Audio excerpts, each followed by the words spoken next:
So I sat down with Grant Hart and Chris and Nikki Jackson, and we're outside right before the show and figured to ask a couple quick questions. Sure. Right off the bat, you haven't put out a new album in almost 10 years. What have you been up to? I've been basically clearing up old business. Spent more time actually exhibiting visual art.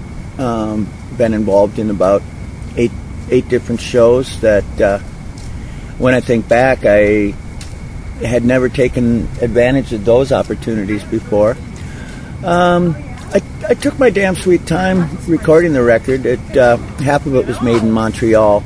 A bit of planning that goes into getting ready to go up to all the way to Montreal to record for 3 days, and then spend 4 days on the rails. And that's one reason I started finishing the record in Minneapolis, because the commutes were killing me. And the studio in Montreal, it's run by former members of Godspeed You Black Emperor and friends of theirs.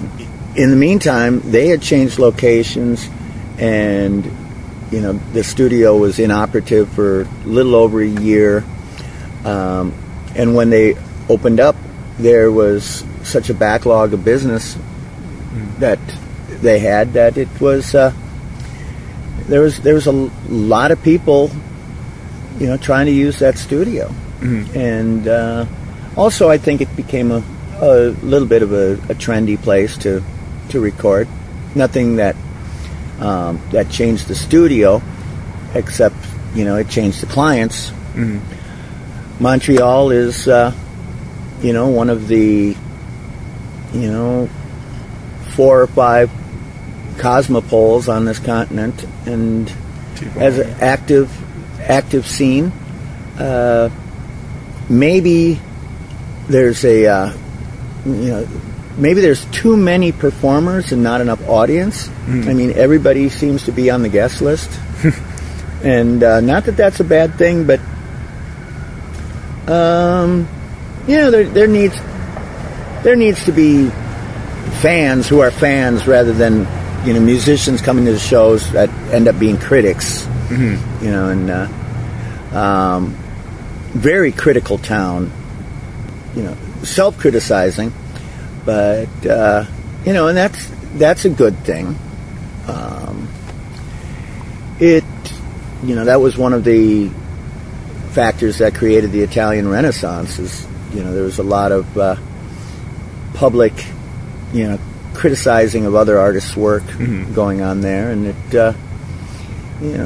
people are motivated to keep improving something, and so how is a rising tide raises all boats. How is it that you ended up recording in Montreal to start with? They contacted me and asked me if I would come up and record there. They'd liked the other albums, and very enthusiastic about offering me a great deal. And so is it hard, starting the album? When did you start this new album? This album was started in 2005. Was it hard to kind of keep that cohesive, linear album structure, over the past 4 years, or did you just kind of write it as it came? It was kind of built in. There were things that were adapted to the existing things. For example, there's a song that I did 2 versions of, one for the album and one version that hasn't really found a use yet, but because the song that it fit best next to had such a similar feel that if both of them together were on the record right next to each other, it would be like this little donut hole of a Tex-Mex feel or whatever. And so I saved one version of the song for very likely a single coming up soon, just a vinyl 7-inch. And the CD has become so unimportant that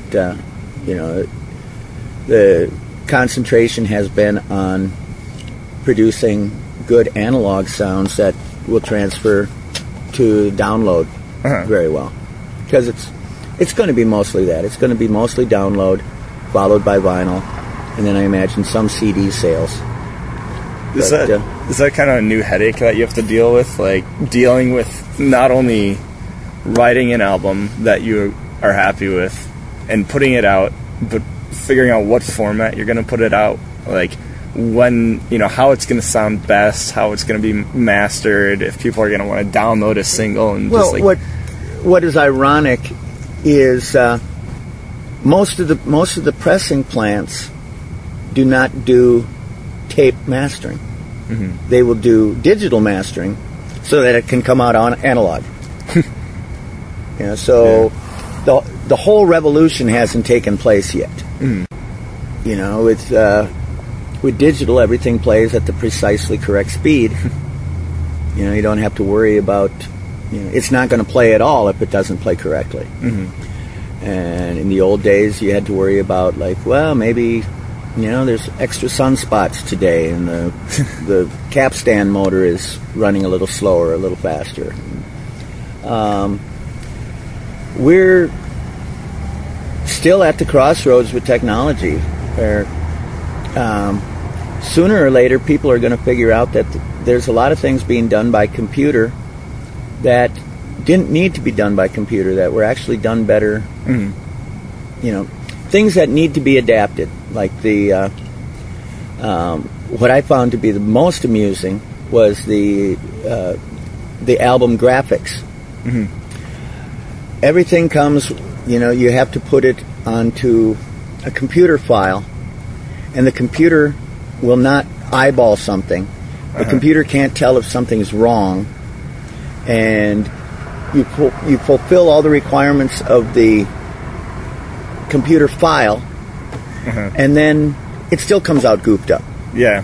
Because the computer can't say, oh wait, this is wrong. Mm-hmm. Garbage in, garbage out.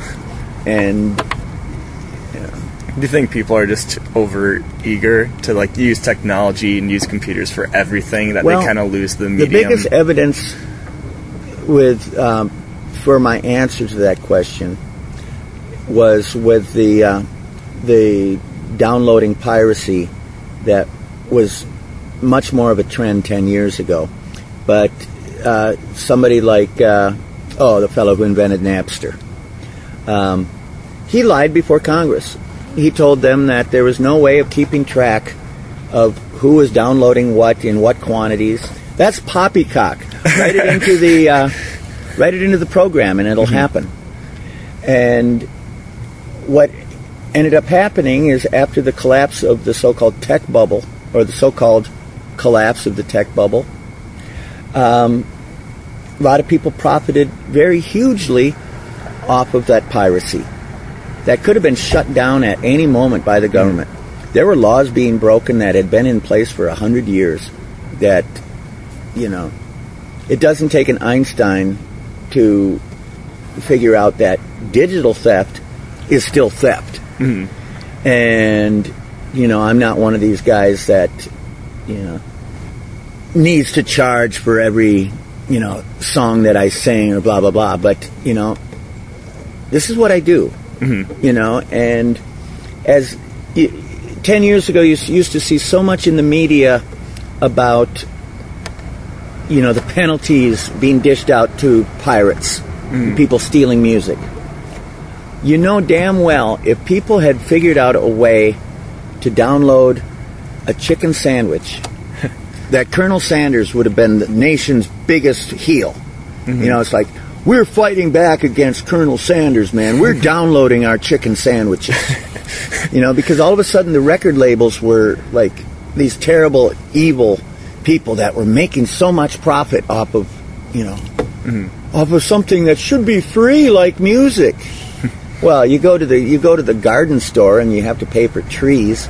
You have to pay for fresh water. I mean, I don't see anything wrong with charging a reasonable price for the product of my intelligence. Do you think? So-called.